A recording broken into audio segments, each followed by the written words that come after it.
everybody. Guys. I'm Miss Laura, and this is the fabulous Miss Linda. That's right. You believe it's the end of September? I can. It's gone by so The fast. last week of friendship. Not really. Friendship lasts forever. Yeah, friendship's forever. But this is the last week we're going to talk about friendship. And today's story is the story of the ultimate friendship. You guys will be amazed at what happens in this story. This is true friendship. What is friendship? Do you remember? Friendship is when you use your actions and your words to show others you care. Huh. That's right. Like, sometimes I like to bake Miss Linda some cinnamon rolls. Yes. Because I like her. And you're using your actions, and I like it. Yes, I'm using my fingers. And then I use my mouth to show you I like it. So that's an action too. Yeah. So it's a great way to end the week. End the month. It is. Yeah. Yep. We've got lots of really cool stuff coming up in October. Oh my gosh. Yeah. October is going to be awesome. October is going to be wild. Next Sunday, October 4th, at 1:30 is Blessing of the Animals. Ow! I'm going to bring Winston. I'm going to bring sister. She's bringing sister. We're going to have so much fun. So bring your animals. Just remember, they have to be on a leash or in their crate. That's right. Anything else happening this week? Coming up at the end of October is Trunk or Treat. Trunk or treat! That's right. It's going to be a little bit different this year. We're not going to have inflatables or games or food, but Nope. we are going to have decorated trunks and candy. And lots of candy. And it's going to be awesome, and we get to see you guys decorated. Yes. Decorated. We get to see you decorated in a costume, and we'll be in costumes. Yes. So that's going to be fun. That's the end of October. Yes. Oh, I do know that the end of the video coming up today, the so-and-so video. Oh, it is so funny. So funny. It's called Ultimate Block Party Warriors. It is so funny. Those games that they do outside are so funny. They So are. you guys need to watch the so-and-so movie today. Yep. And you guys, there's a talking fish and a talking rooster. The rooster is really funny. The rooster is really funny. I think that they might have modeled the rooster after me. I'm not sure. I'm going to see that again now. Yeah. That's right. So tell us what's coming up this Wednesday, September 30th. Oh, we are going to have a party. To celebrate the end of September. We're going to have the drawing for Versapalooza. Now, this is on Wednesday the 30th during Wednesday worship and breakout group. Okay. So 6:30 we're going to have worship. 7 o'clock we're going to have a party. So who's invited to this party? Everybody K through 5th grade. So my K through 3 group is going to join up with Miss The Laura's Bible 4th and 5th Explorers. graders, and we're going to be together and have a party and celebrate together. So make Yes. sure this Wednesday, 6:30, be out here at the North Lot. We're going to have It's a going good to time. be so much fun. Let's see. Are we going to do Oh, something else besides have the drawing for Versapalooza? Let's see. Yeah, you got to memorize the verse, Proverbs Yeah. 17:17. If you haven't had a chance to, this is your last opportunity to Friend memorize loves the at all verse. times. They're there to help when trouble comes. Proverbs 17:17. You guys know that I have had the favorite song this whole month that's on the video every week. Today it is. It's like her favorite verse. It is. It is after the Bible story. So after the Bible story is when the song comes on. And you know, I've been saying where it's the song that doesn't have any dancers. It just has the words and there's buildings that move, and I just love it. So I thought we should add the dancers. So here's a challenge to all you faith kids. We need you guys to be the dancers. We're having a lip sync contest. That's kind of hard to say. Lip sync contest.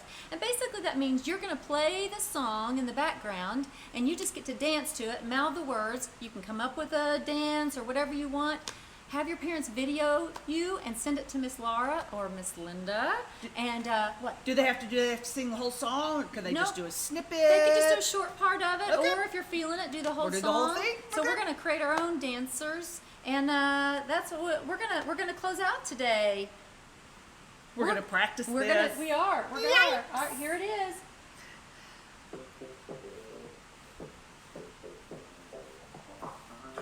Dun-dun-dun.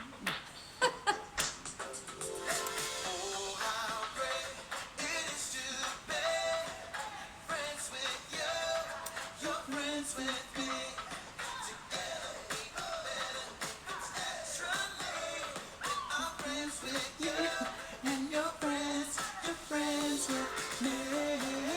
behind you.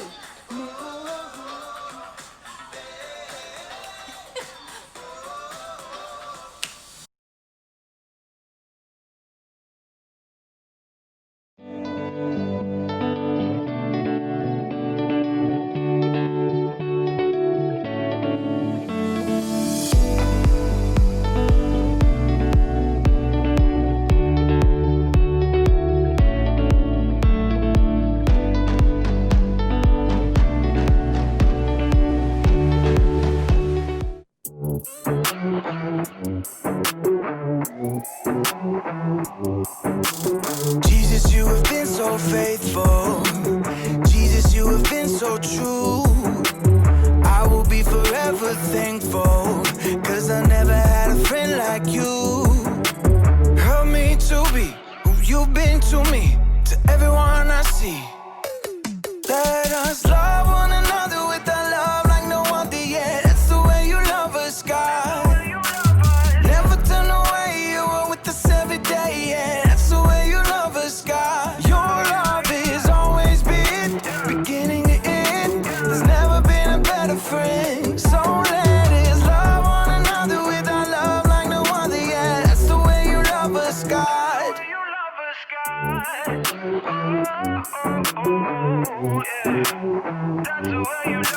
You with me in the darkest valley. You with me on the mountaintop. I'm thankful that you never leave me, and that your love will never stop. Help me to be who you've been to me, to everyone I see. Let us love one another with a love like no other yet. That's the way you love us, God. Never turn away, you are with us every day, yeah. That's the way you love us, God. Your love is always been beginning to end. There's never been a better friend. So let us love one another with our love like no other, yeah. That's the way you love us, God. I wanna thank you for being a friend who's always by my side. I wanna thank you for the way you love me all my life. I wanna thank you for being a friend who's always by my side. I wanna thank you for the way you love me all my life. Love one another with a love like no other, yeah. That's the way you love us, God.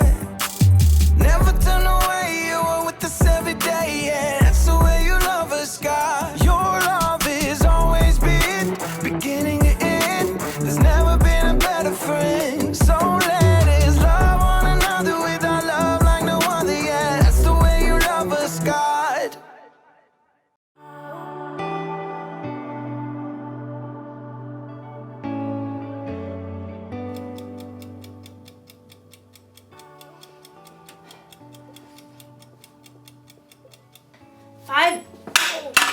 Five minutes on the other side, and I will have the perfect imaginary burger. Hey there, Haley here. I am practicing for a cookout I'm having next week, and I'm not actually cooking anything right now. I'm inside. That would be a cook-in. So I've never really cooked for any of my friends before, so I just wanted to be prepared, because I want them to still be my friends after the cookout's over. Just kidding, that's not how friendship works. Friendship is using your words and actions to show others you care.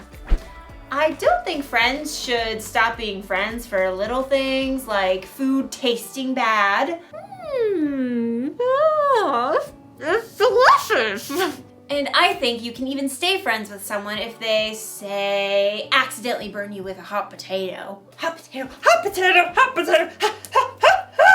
Friendship can last through most anything, unless a friend makes fun of my hat, then it's over. Oh, time to flip an imaginary burger. Woo! Today's story is about a time when one of Jesus' friends did something really bad. Jesus could have flipped out. But he didn't do that. He didn't do that. I'll see you soon. Oh, let's see. Can't turn the camera off with the Sorry. The Bible. It's 66 books of history, stories, letters, and poetry that fit together to form God's one big story.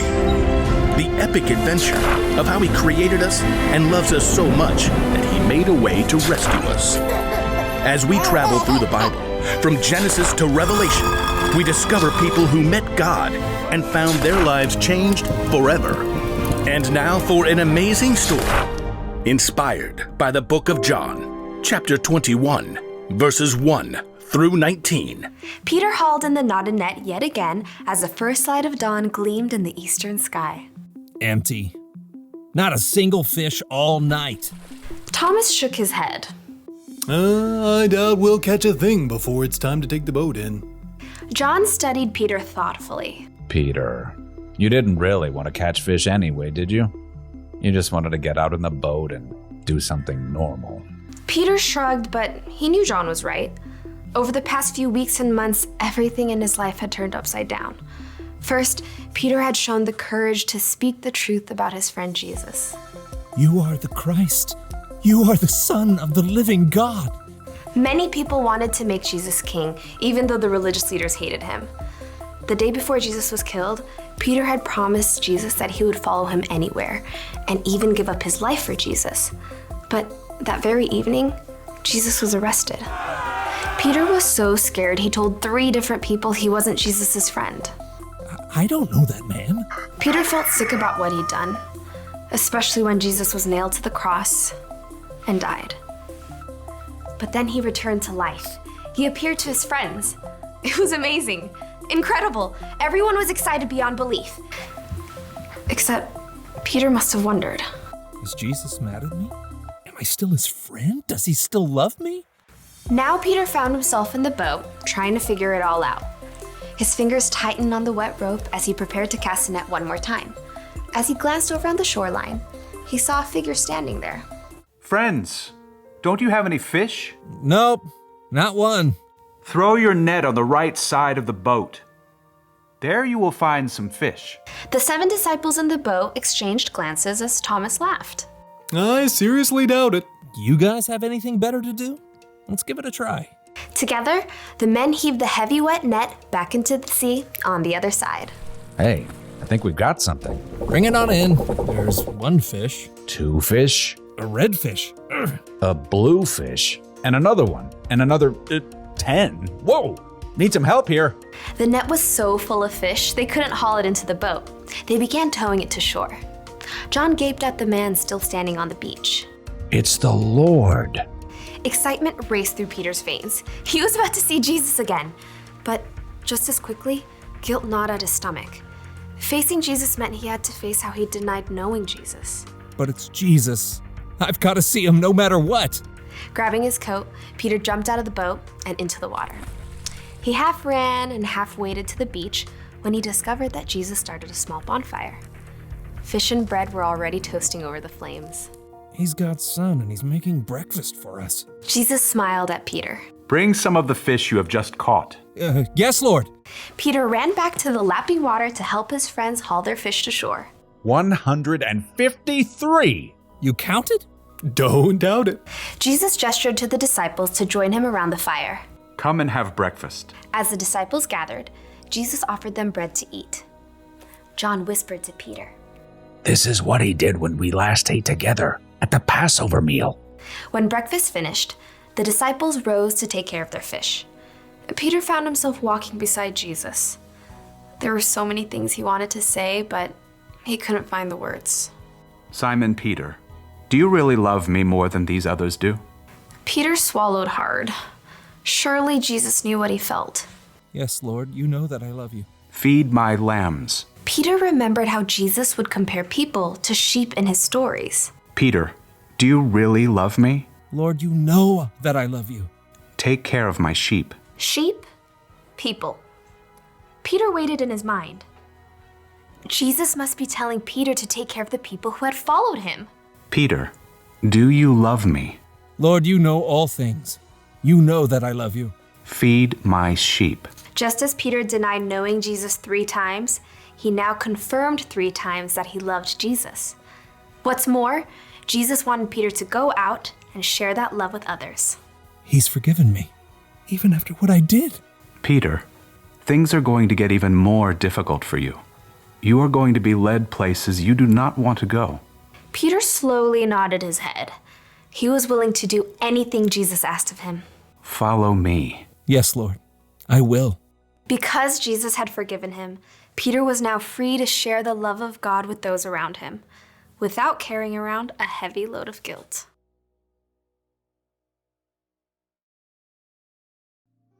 Okay, so picture this. You have a best friend. You do everything together. You eat together. You play games together. You tell each other everything. And then, when your life gets really hard and you need your friend there the most, your friend pretends she doesn't even know you. That's not cool, friend. Wouldn't that make you so mad?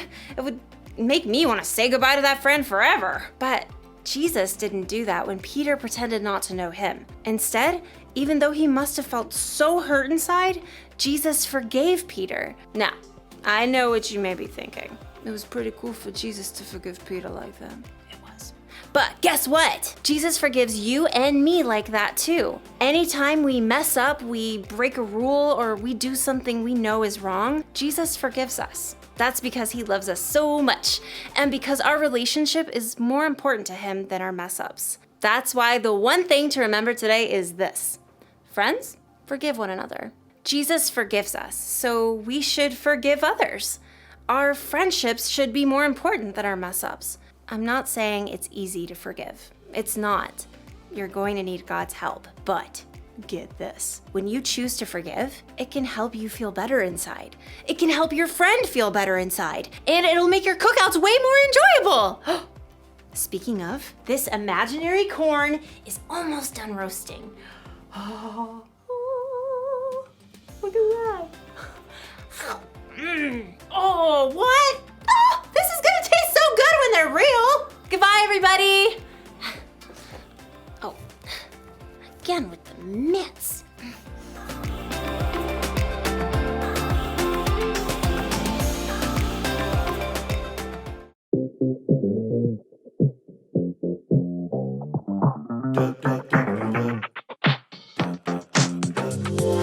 Oh, how great it is to be friends with you, you're friends with me.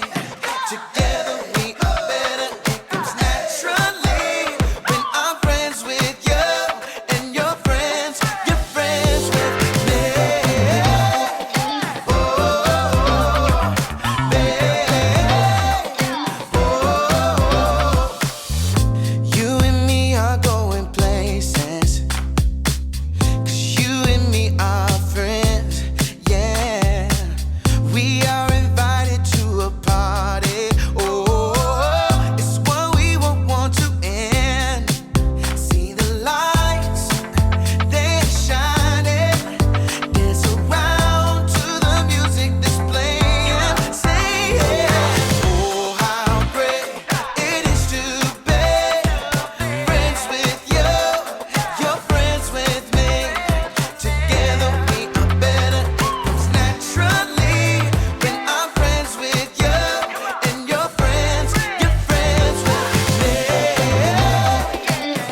17, 18, 19, 20. Oh. All right. There you go. Pin the tail on that donkey. Which way is it? It's right in front of you. Where? Oh, Yeah, I there don't you go. know. You I got don't know. I'm not going to be able to do this. Love this game. Oh. Hello? No, I can talk. Oh, that just means Goldie is stressed.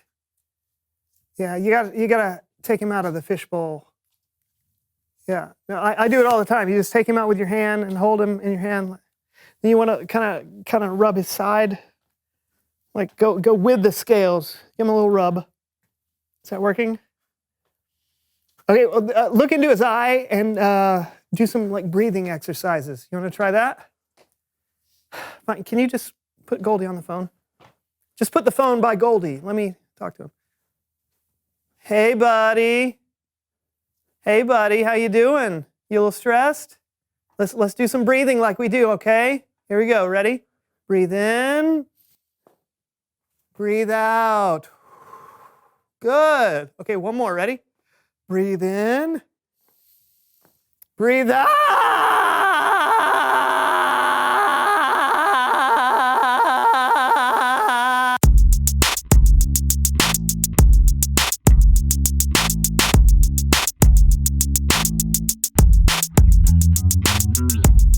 Hello, party people. Welcome to the So-and-So Show. I'm Brandon. And I'm John, and it's time to play Ultimate Block Party Warrior.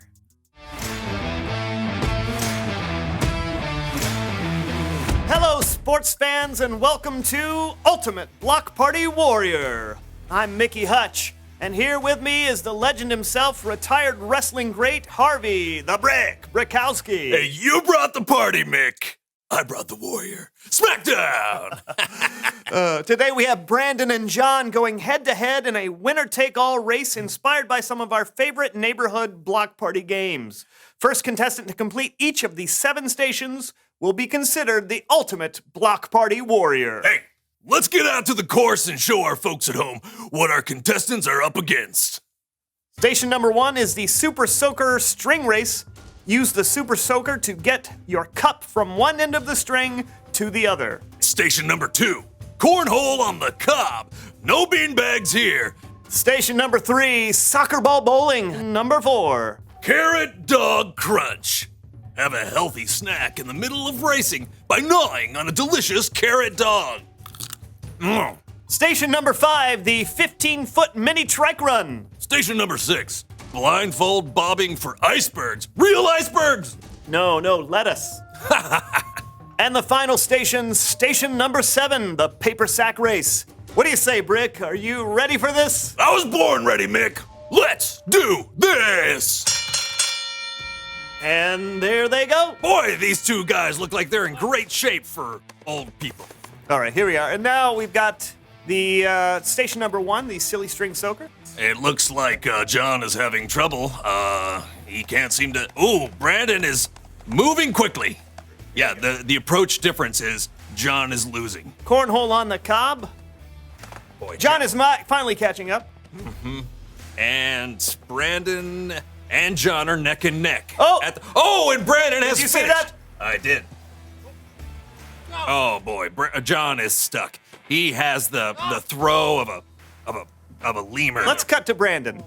His soccer skills are lacking, I would say. It's probably because he doesn't like soccer very much. What a pity. Oh, look, and John's back up here, and with his first kick, he knocks 3 pins down. He's taking the lead. I've never seen a more pathetic display of soccer skills than watching Brandon perform here today. Boy, you could say that twice or maybe even 3 times. I've never seen such a pathetic display of soccer skills than Brandon performing here today, and it's still And right true. on cue, John has finished. He's moving on to the carrot dog. Oh boy, it's fully loaded. That's right, he's put the carrot dog in the bun. Now he's got to put some chili on there, some relish, some onions, and top it off with a little mustard and ketchup and some spray cheese. Boy, doesn't that just make your mouth water? It makes my mouth do something. All right. Oh, and Brandon finished his soccer Depends. I'm not sure he actually did it to regulation, but We're just going to pretend he did. absolutely. Boy, this is a struggle right here. It looks like John's never eaten healthy in his life. And it looks like he forgot the spray cheese, and he just put a mountain of it on top. Boy, I don't know if there's going to be any, penalty for that. Oh, looks like Brandon was a little tired out. He's going to have a seat. I don't know if that's in the rules or not. Oh, it looks like he's pulling out a knife and fork. Huh? I'm not sure there are any rules in this game. I've never heard of it before until today. He secretly finished that carrot dog.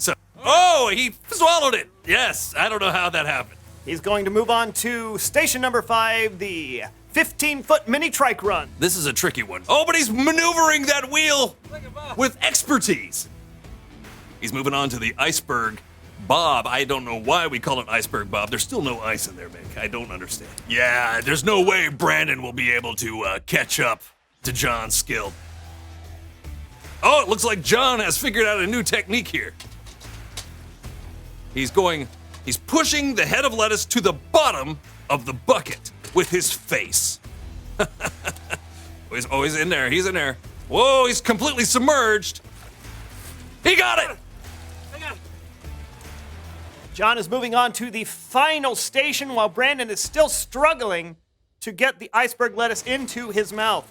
This looks like a clear win for... Oh, he ripped the bag. He's going to have to start over again. If Brandon comes back to win this, I'll eat my own sandal. John is definitely going to win. Oh! He's ripped the bag. That means he has to start over again. I know. So much to recycle. Brandon is now definitely in the lead. He is moving sort of slowly, and John could come back if he hurries up at this pace. Oh, John is ripped. It looks like it's almost over. It is all the way over. Brandon has crossed the finish line and won this race. And John is a bitter, bitter man. Look at that. Oh, and John's running over to the... He's still running. It's over, John. Yeah, that's right. Brandon is celebrating, and not, in a gregarious way. Oh! This is ugly. You hate to see this in sport. Block party foul. That's correct. Somebody's got to step in and stop this. Where's the ref? Oh, John just picked up a buttery cob of corn and threw it right at Brandon. This is ugly. You don't want to see this between friends. Yeah, we should stop watching this. Yeah, but I can't stop watching. Me neither. Yeah. There's nothing like watching two people who are out of shape fight. That's all the time we have today on Ultimate Block Party Warrior. Tell them what's up next, Brick. Sure, Mick. It's Bible Story Time with Gillen. Oh, yeah.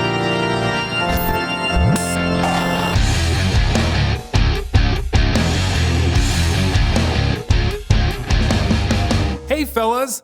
Whoa! What is going on? Why did you soak me? You cheated.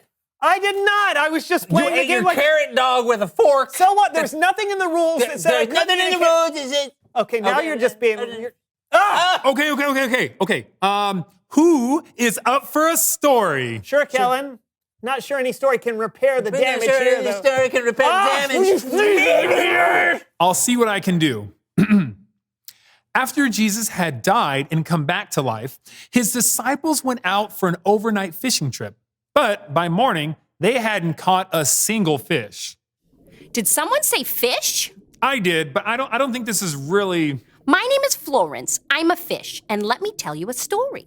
This one time, I saw a fella jump into the Sea of Galilee after 153 of my friends were pulled onto a boat by a handful of ragtag fishermen. That's actually the story I'm telling, but... Oh, how convenient. I'll help you tell it. Okay, fine. But just to be clear, there were no talking fish in the Bible or anywhere. What's that? Nothing. Just tell us your story, Florence. All right, so there I was, swimming around in the Sea of Galilee like I do most nights. Or at least, I think I do. I'm a fish. I got a really short-term memory. What was I talking about? Hopefully something about fishermen. Right. There were these fishermen in a boat up there, and they'd been trying all night to catch me and my friends, and we were like, no thanks. Okay, but what happened the next morning? Well, I heard this loud voice calling from shore. It said, friends, don't you have any fish? So I popped out of the water to get a better look. I saw this guy. He built a fire on the beach. And then he said, throw your net on the right side of the boat. Yes, The man on the beach was Jesus. He had just come back from the dead a short time ago. No kidding. Well, I don't know much about that. But I do know that when those fishermen threw their net on the right side of the boat, something happened. My friends started swimming up from all over the place. They were drawn to that net like a moth to a flame. I was there too, right in the middle of it all. Those fishermen caught so many of us, they couldn't even pull the net into the boat. So you were one of the fish that got caught? Yeah, I was right there on the top of the fish pile. I was gasping for water, and I hear this one guy yell, "It's the Lord," talking about this Jesus guy on the beach. Then this other guy puts his coat on and jumps in the water. Now, why you need your coat to take a dip, I don't know. I've been swimming without a coat as long as I can remember. The guy you're talking about, his name is Peter. When he saw Jesus on the shore, he decided to swim to his friend as fast as he could. Yeah, he beat us to shore all right. The boat could barely move, dragging a net full of fish behind it. As we got closer, I heard Jesus say, "Bring some of the fish you've just caught." That's when I decided to get out of there, but 153 of my friends weren't so lucky. Oh, wow. I'm sorry. It's all right. I'm a fish. You get used to it. Yeah, of course you do. So Jesus and the fishermen, his disciples, had breakfast on the beach. Yeah, and after they ate, Jesus and that Peter guy started talking, but I didn't understand what they were talking about. Perhaps I can help with that. Oh boy, a talking rooster. Name's Chuck. Chuck the rooster. And I was with Peter the day Jesus died. Okay, we're doing this, but again, just to be clear, no talking roosters have ever existed. Ever. Yeah. Okay, Kellen, I get it. I'm a storytelling device. Can I tell my part of the story now? Why not? Okay. So on the night Jesus was arrested. Wait, Jesus was arrested? Yeah, Jesus was arrested. Where you been the last month? Underwater? I'm a fish, Chuck. Valid. Jesus was arrested. And then I see Peter hanging around when this one gal is like, "You aren't one of Jesus' disciples, are you?" And Peter was like, "I am not." Oh, that's cold. Yeah. But then someone else says to Peter, "You. Yeah, you. Aren't you one of them?" And Peter again is like, "Nope." Methinks he doth protest too much. Sure. Yeah, whatever.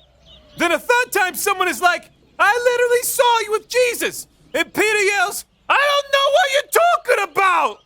Well, it was too much. I crowed at the top of my lungs. I thought they were supposed to be friends. I know, but Peter was scared, so he denied knowing Jesus 3 times. Oh, it all makes so much sense now. On the beach after breakfast, Jesus says to Peter, "Do you love me?" And Peter's like, "Yeah, you know I do." Jesus asked him 3 times. That's how many times Peter said he didn't know who Jesus was, right? That's right. And Jesus said some other things to Peter too, didn't he? Probably. It was hard to catch the whole conversation just popping my head out of the water over and over. Plus, I'm a fish, so, you know, short-term memory. Okay, I'll take it from here. Jesus asked Peter 3 times if he loved him. And 3 times Peter said, "Yes, Lord, you know I love you." And Jesus responded each time, "Feed my lambs, take care of my sheep, feed my sheep." Even after Peter denied knowing Jesus, Jesus forgave Peter and trusted Peter to take care of his followers. And later, Peter would go on to be the leader of the early church. And that's all I got for you guys today. Thank you so much for your help, Florence and Chuck. You bet. I'm happy to help. Now, if you excuse me, I have to get up early tomorrow. That's a rooster joke. Okay, bye. What you think, fellas? That was a really great story, Kellen. Yeah. I love how Peter couldn't wait to get to Jesus. He literally just jumped in the water. Didn't matter that he got wet. And I love how Jesus forgave Peter. That must have been hard. I'm sure it was hard. It had to hurt Jesus to know what Peter did. But Jesus' love for Peter was incredible. It's the same love that God has for us. So when we mess up, God forgives us again and again and again because he wants us to know how loved we are, and he wants us to learn to love others the same way he loves us. Thanks, Kellen. You got it. I'll see you guys next time. I'm sorry. No, I didn't. You go first. Okay, look, I shouldn't have gotten mad at you when you sprayed me with the super soaker. It hurt my feelings, and I just wanted to hurt you back, but I never should have acted that way. Well, and I really overreacted when you won. I wanted to win so bad that I let it get in the way of our friendship. Oh, man. Forgiveness feels good. Yeah, it does. Hey, reveal the question. How do you react when a friend hurts you? Oh, there are a lot of ways you could react. Yeah, you could give them the cold shoulder. You can yell at them. Or you could spray them with a super soaker. Don't. Talk about it with each other. How do you react when a friend hurts you? Yeah, and we'll see you next time on the So and So Show. That's right. Bye, guys. Bye. Bye. Anything goes with a carrot dog. I'll take a bite. How do you like it? Man, that's awful. I like the onions especially. No. I can't believe I signed a contract to sell these things. It's a carrot and a hot dog bun. You put